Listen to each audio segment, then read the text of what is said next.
प्रियात्मन सप्रेम जयजीत आदि मुनीश्वर योगेश्वर परम पूज्य सत्य सम्राट सदगुरुदेव सिमनी जी का वचनामृत से एक बूंद। क्या जीव ही ईश्वर है? प्रश्न। क्या मुनि समाज के मत में यह जीव ही ईश्वर है?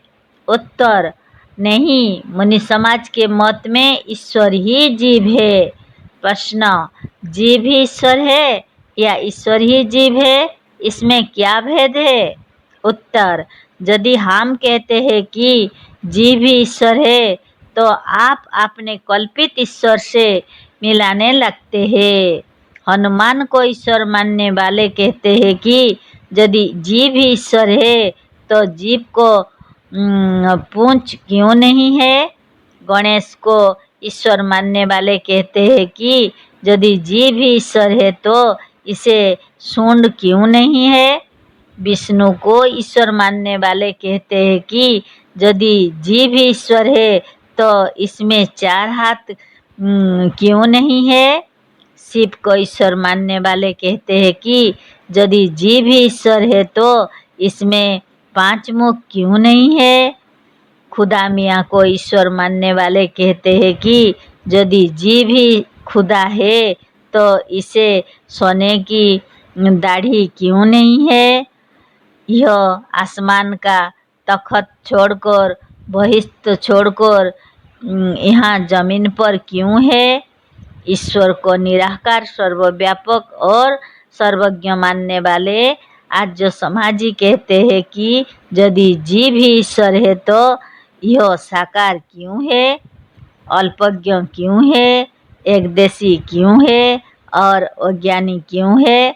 इसीलिए हम कहते हैं कि मनुष्य या जीव ईश्वर नहीं है, किंतु सत्य यह है कि ईश्वर ही जीव है। अतः जो ईश्वर जीव के समान नहीं है वह केवल मजहबी लोगों की कल्पना है। वास्तव में उसका अस्तित्व नहीं है और ना ऐसा कोई हो सकता है। प्रश्न। बद्ध और अज्ञानी जीवों में अज्ञान कब से है? उत्तर। बहुत दिनों से है। प्रश्न। इसमें अज्ञान कहाँ से आया? उत्तर। अज्ञान कोई वस्तु नहीं है। किसी वस्तु को यथार्थ रूप में सत्य ना जानना ही अज्ञान है और अज्ञान ही के कारण दुख होता है। जैसे तुम किसी गांव में अंधेरी रात को उठे और कूप से पानी लेने को चले।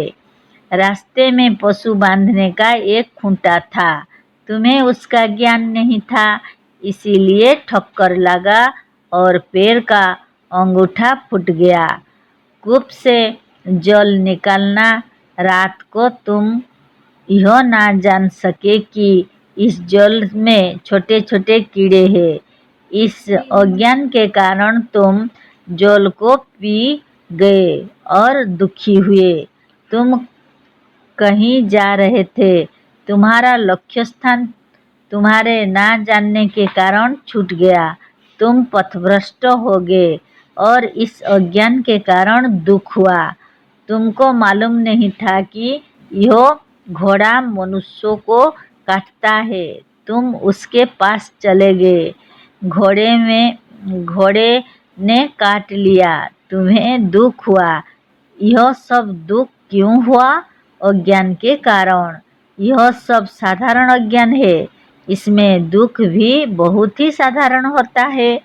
सबसे बड़ा अज्ञान है अपने आप का अज्ञान। अपने स्वरूप का अज्ञान होने से ही मनुष्य दुखी है, बंधन में है और मुक्त नहीं है। तुम्हें अपने खजाने का पता नहीं है, अतः भीख मांग कर दुख उठा रहे हो। जय जीव।